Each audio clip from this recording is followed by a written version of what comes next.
వాళ్ళు ఫస్ట్ కాడ నుంచి మంచి సంబంధం అని ఇచ్చాం సార్. కానీ ఇచ్చిన కాడ నుంచి ఒకటే గొడవలు, తాగుకుంటాం.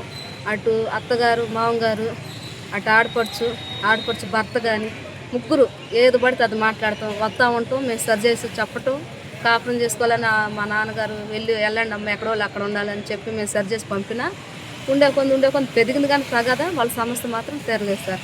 ఉండే కొంత మేము ఏ రోజు ఆ రోజు చేసుకుంటానే ఉండాం. మా తల్లిదండ్రులు అయితే చాకరీ చేసి మమ్మల్ని పోషించారు.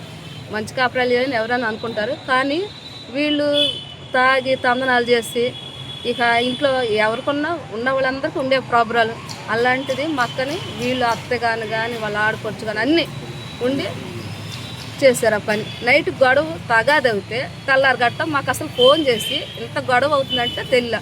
పక్కన వాళ్ళు మా ఊరు ఒక అమ్మాయి ఉంటే ఆ అమ్మాయి చేసిన దాకా మాకు ఈ విషయం జరిగింది, అక్క సీరియస్గా ఉంది, వీళ్ళు వచ్చారా లేదంటేనే మాకు తెలిసింది సార్.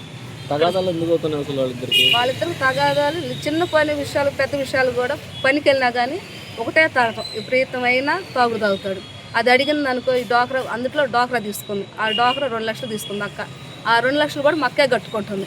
ఆ డబ్బులు అడిగినప్పుడల్లా తగాద ఆడేటప్పుడు మరి పక్కనే గోడ అడ్డం చూసి చూడనట్టుగా అత్త అసలు పట్టించుకునేది కాదు. ఇల్లంటికి ఒకసారి అయితే విపరీతం కొడుతున్నా కూడా ఇల్లంటి కూడా తిరిగి దాక్కునేది. వాళ్ళు మీ అత్తోళ్ళు మంచోళ్ళు కదమ్మా మా ఇళ్ళకి రావద్దని పక్కన వాళ్ళు అనేవాళ్ళు. వాళ్ళకి ఒక ఊర్లో ఒక మంచి అనేది లేదు వాళ్ళ కుటుంబానికి. ఆయన పైపులు పని చేస్తారు మా బావగారు. మా అక్క కూలి పని చేస్తుంది. ఏ పని ఉంటే ఆ పనికి వెళ్ళిస్తారు. ఏ పనికి కానీ ఏదైనా చేసి రోకల బండి తీసుకొని కొట్టారంట సార్ నైట్. పక్కన గొడవ అంత గొడవ జరుగుతున్నా కానీ ఆమె అసలు నీరెత్తుగా బయటకు రాలే. మాకేం తెలియదమ్మా, కొనుక్కుంటే కొట్టాడమ్మా నాకేం తెలియదు అని ఒక మాట చెప్తే ఆమె నాకేం తెలియదు అని మాట్లాడుతుంది సార్.